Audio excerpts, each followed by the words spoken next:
Então, declaro aberta a sessão administrativa ordinária do egrégio órgão especial do dia de hoje, 25 de novembro de 2013. Submeto à apreciação, à aprovação, melhor dizendo, da ata da sessão administrativa ordinária do órgão especial, realizada em ontem, 11 de novembro, ata 55 de 2013. Aprovada? Unânime. Primeiro processo, Não sei, mas se vamos ao segundo processo. Qual? Segundo processo. O segundo processo da pauta, o processo 0012-27633-2013. Assunto: consulta do excelentíssimo senhor desembargador presidente do Egrégio Tribunal Regional Federal da Terceira Região acerca da possibilidade da sessão para exercer cargo em comissão, CJ2, do servidor Maurício Lazarete Braido, aquele tribunal. Interessado o excelentíssimo senhor desembargador Newton de Luca, presidente do Egrégio Tribunal Regional Federal da Terceira Região. Com a palavra a doutora Silvia. Já passei o voto aos demais desembargadores. Aqui nós não temos a equivalência do número de servidores com o órgão sessionário na forma do artigo 193 do Regimento Interno, uma vez que temos um servidor deste regional exercendo atribuições junto ao Egrégio Tribunal Regional Federal da Terceira Região e um daquele órgão em exercício neste tribunal. Daí porque eu estou votando pelo não acolhimento. Alguma divergência? Todos de acordo? Aprovado. No processo no expediente número 4, porque o processo 1 e 3 eu estou impedida, por isso que eu estou pulando agora e vou fazer apenas um breve resumo da produção judicial de 2014, porque os senhores já devem ter recebido o planejamento da produção que encaminhei a todos os gabinetes, não é? E para dar cumprimento ao disposto no artigo 61, inciso 17 do Regimento Interno, eu estou apresentando aos senhores os dados estatísticos e esses dados revelam que, apesar de ter havido um 2% de percentual na solução dos feitos na primeira instância, também houve um aumento correspondente a 8,2% do número de processos distribuídos. De forma que, apesar dos esforços dos nossos magistrados de primeira instância, ainda houve um saldo residual de processos nas varas da segunda instância. De forma que eu estou propondo que, para resolvermos essa questão, as instalações das novas varas, que já estão previstas e marcadas para o dia 19 de dezembro, melhor dizendo, o incentivo à conciliação, o aumento do auxílio fixo, a realização também de novos concursos para o preenchimento integral das vagas dos juízes substitutos, me parece que será suficiente para resolver, ou pelo menos começar a minimizar essa situação realmente da primeira instância. Com relação também, esses dados também revelam que há uma grande disparidade entre os índices de produtividade das varas e os prazos contados da distribuição até o julgamento. E essa disparidade afeta a média apresentada pelas varas e também prejudica o resultado institucional, é claro, né? E apenas para citar alguns exemplos, a gente verifica que, por exemplo, a 41ª da capital e a 76ª da capital obtiveram índices de produção equivalente a 70, enquanto que a 26ª vara da capital, que tem as mesmas condições das demais, só alcançou um índice equivalente a 26. A disparidade é tremenda, não é? Eu penso que, nesse tópico, a presidência tem pouco a trabalhar e eu pretendo pedir a intervenção da corregedoria para que sejam adotados mecanismos para tentar resolver ou minimizar, pelo menos, essa questão de haver tanta disparidade na produção das varas. E, por fim, eu vejo que os índices de produção da segunda instância continua excelente, bem mais do que a gente continua julgando bem mais do que a gente autua. Estamos diminuindo sensivelmente o saldo residual. Os prazos médios de distribuição, que eram em 2012 231 dias, hoje está em 124 dias. Eu verifico, contudo, que há uma grande discrepância dentre as turmas relativamente aos prazos havidos entre a distribuição e a passagem. A 12ª turma, por exemplo, faz essa passagem em prazo de 21 dias, enquanto que a 17ª, título de exemplo, está com um prazo médio de 91 dias. E também essa disparidade afeta bastante o índice institucional do tribunal. Eu penso que nessa questão a gente poderia estabelecer como meta nós nos empenharmos para reduzir essa discrepância entre as turmas e pedir para os senhores presidentes de turma a terceira. O senhor quer saber? Curioso. Você está curioso para saber da terceira? Pois não. A terceira está com prazo médio de 23 dias. Está no relatório? Acho que a grande discrepância é em relação à 17ª, que está com prazo de 91 dias.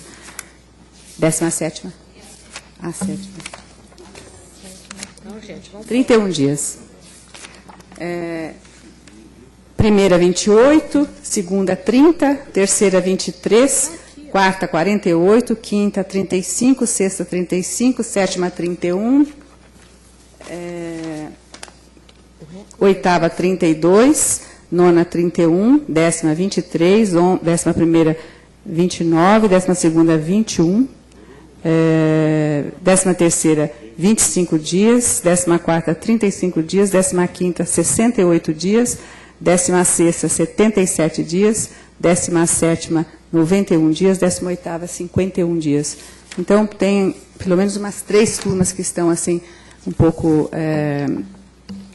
em discrepância com as demais, de forma que eu proponho que a gente solicite aos presidentes de turma que tomem como meta, pelo menos, reduzir esse prazo médio.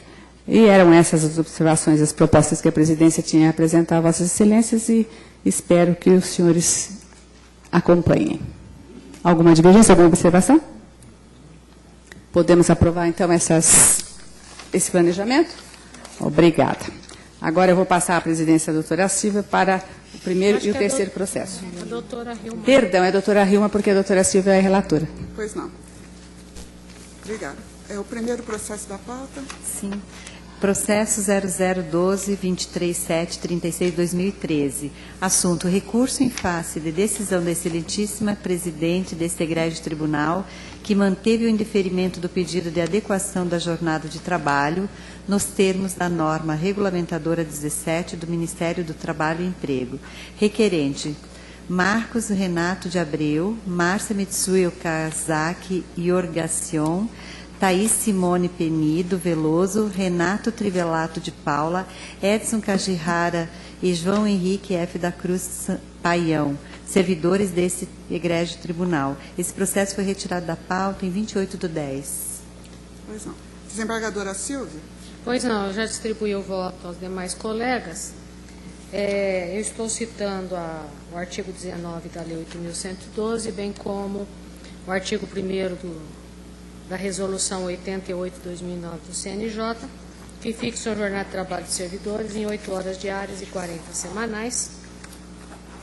Afasto a aplicação da NR 17 como pretende os requerentes, uma vez que elas somente são aplicáveis às empresas públicas quando se tratar de empregados regidos pela CLT.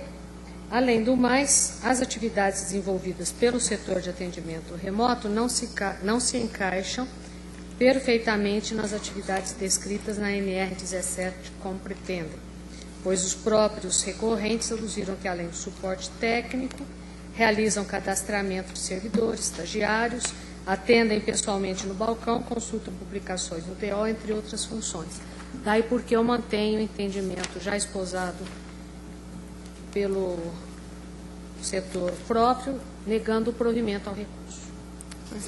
Alguma divergência? Não. Então, a proclamação do voto? Por unanimidade de votos, foi negado o provimento ao recurso nos termos da fundamentação da senhora relatora. Pois não. Terceiro processo da pauta? Processo 0012-70330 de 2013. O assunto: recurso em face da decisão da excelentíssima presidente desse egrégio tribunal, que manteve o indeferimento de seu pedido de pagamento da gratificação de atividade de segurança, gás, bem como o pagamento dos valores retroativos que deixaram de ser pagos com os acréscimos legais. Requerente: Leonardo Silva Dalmarco, servidor desse egrégio tribunal. Pois não. Tem advogado presente? Advogado Dr. César Rodolfo Sasso Lignelli. Acho Acho que não está presente, doutora. Não está presente. Pois não. Então, passo a relatoria da senhora presidente. Pois não, essa matéria já é conhecida de todos nós, a questão da gás. Aqui, no caso, o servidor não apresentou o laudo médico emitido pela Unidade de Saúde do Tribunal, conforme prevê o artigo 7º da regulamentação da atividade da gás. Daí porque eu mantenho o entendimento também já esposado pelo setor competente, negando o provimento ao recurso. Pois não. Alguma divergência? Então, por unanimidade, a proclamação do voto. Por unanimidade de votos, foi negado o provimento ao recurso, nos termos da decisão da excelentíssima senhora relatora. Pois não. Senhora presidente, eu devolvo. Obrigada.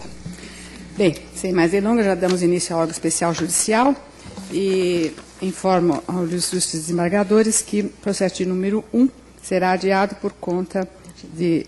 retirado, né? Retirado por conta de licença... Não, férias da doutora Odete. Processo da preferência para o processo de número 4, que é relatora a doutora Pettinati, já que é o último processo que ela tem.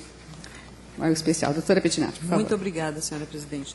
Senhora presidente, o caso é simples, trata-se de uma carta de ordem que foi determinado o cumprimento na primeira instância para a execução de custas. Esse processo é oriundo da SDI 5, desceu, foi para a 7ª Vara de Santos. Na Vara de Santos entrou embargos à execução, agravo de petição, e subiu com agravo de petição, livremente tendo sido distribuído para a 17ª turma. Ocorre que, num primeiro momento, a 17ª turma entendeu não ser sua competência e enviou para a SDI 5. Foi suscitado conflito e, por incrível que pareça, num dado momento, ambos se deram por competentes para apreciar a matéria. Ocorre que eu segui o critério de competência funcional, senhora presidenta. Me parece que a SDI 5 não pode julgar agravo de petição por questão funcional. Daí porque eu dei a competência para a 17ª turma. Com a palavra a doutora Maria de Lourdes, revisora. De outra forma, Teremos... Isso. tentando ligar aqui. O do lado está funcionando, doutora Maria de Lourdes. Ah, o outro do lado. Ok. Estou analisando de uma outra forma, senhora presidente. Eu já mandei a divergência previamente. Eu entendi que, por se tratar de uma carta de ordem, e inclusive já tendo a Igreja SDI 5 reconhecido a sua competência, a ela cabe dirimir essa questão. Assim como eu entendi que é nula a decisão do juiz da 7ª Vara de Santos sobre embargos à execução nos autos de carta de ordem, mas ainda seria imprópria uma decisão da 17ª turma no agravo interposto. E eu ressaltei na minha divergência que eu não estou impedida, não funcionei nesse caso na 17ª, onde estou locada. Então, a minha divergência, senhora presidente, é que o processo fique para a resolução pela SDI 5. Permaneça na SDI. Doutora Doris? Eu acompanho a revisora pelo seguinte, não existe, na verdade não existe nem conflito, porque a própria SDI 5 reconheceu, admitiu a sua competência. Então, eu acompanho a revisora. Doutora Ariane? Pela mesma duas razões já apontadas. Primeiro, não há divergência. Segundo, o cumprimento da carta de ordem deve ser resolvido nos seus conflitos por quem a emitiu, que é a SDI. Houve aí um procedimento esquisito, vamos dizer assim, porque a vara nem deveria ter julgado esses embargos, mas julgou, criou-se uma situação complexa. Quem tem que resolver é a SDI, de onde saiu, de onde emanou a ordem. Por isso eu acompanho a divergência. Desembargadora Cíntia? Também estou acompanhando a revisora. Desembargadora Maria Isabel? Também com a divergência. Desembargador Ricardo? Com a revisora. Desembargadora Regina? Com a revisora. Desembargador Álvaro Noura? Me dou por impedido. Desembargadora Silvia? Com a revisora. Desembargadora Hilma? A revisora. Desembargador Nelson Nazar? Revisor. Desembargador Sérgio Vinick? Desembargador Godoy? Revisora. Desembargador Fernando Sampaio? Revisor. Desembargadora Vilma. Revisor. Desembargadora Maria Ângela. Está impedida. Desculpe, a doutora Tânia está ali, mas com a revisora. Com a revisora. Doutora Tânia. Doutora Maria Ângela, perdão. Está impedida. Pois não. Doutora Doralice, eu acredito que eu voto. Estou substituindo a doutora Nélia. Eu também. O doutor Triguez, eu chego lá. Eu só agora estou na dúvida. Com a revisora. Tá bom. Revisora. Doutor Triguez. Também com a revisora. De forma que, por maioria, vencida a ilustre relatora, julgou-se procedente o conflito suscitado, determinando-se o envio dos autos da SDI 5, ficou designada Sua Excelência a desembargadora Maria de Lourdes Antônio. Obrigada. Fique à vontade. Boa tarde. Vamos agora ao processo número 2. Processo 000486740 de 2012, é um mandado de segurança, relatora, excelentíssima desembargadora Vilma Mazei Capato e revisora, excelentíssima desembargadora Maria Ângela Muraro. Impetrante, Gisele Leite dos Santos Dias. Impetrado, ato do excelentíssimo senhor desembargador presidente do Egrégio Tribunal Regional do Trabalho, doutor Nelson Nazar. Doutor Nelson está por impedido. Palavra à doutora Vilma. Pois não, senhor presidente, eu já passei meu voto para todos. Trata-se de beneficiário de justiça gratuita e que foi sucumbente nos honorários periciais. E daí, então, a razão desse processo, que o pedido foi requerido pagamento de honorários periciais e o desembargador, na época presidente, indeferiu esse pagamento. Eu estou concedendo a segurança para declarar a nulidade do ato que indeferiu o pagamento de honorários periciais pela União, nos termos da fundamentação. Estreita assim o meu voto. Alguma divergência? Decisão unânime. Processo número 3, estou impedida, passo a presidência para a doutora Silvia. Pois não. Processo número 000721194 de 2013, mandado de segurança. Relatora, excelentíssima desembargadora Maria Isabel Cueva Moraes e revisor, excelentíssimo senhor desembargador Ricardo Berta Ludovici. Impetrante, Gleison Geraldo Ferreira. Impetrado, ato da excelentíssima senhora desembargadora presidente do Egrégio Tribunal Regional do Trabalho, da 2ª Região, doutora Maria Doralice Novaes. Pois não, doutora Maria Isabel. Eu passei o voto já a todos, é um processo adiado, é um mandado de segurança com pedido de tutela antecipada para a remoção provisória do servidor público federal por motivo de saúde da companheira, e eu estou considerando que não houve a caracterização de direito líquido e certo. Isso porque a própria junta médica oficial atestou que não havia, concluiu que o pedido de remoção para atenção de saúde não se justifica, porque já havia o diagnóstico anterior da esposa, que é de um transtorno cíclico. Então, eu estou, por conta disso, denegando a segurança. Pois não, doutor Ricardo Ludovici. Acompanhe. Alguém tem alguma divergência? Não. A proclamação. Por unanimidade de votos, foi denegada a segurança nos termos do excelentíssimo voto da senhora desembargadora relatora.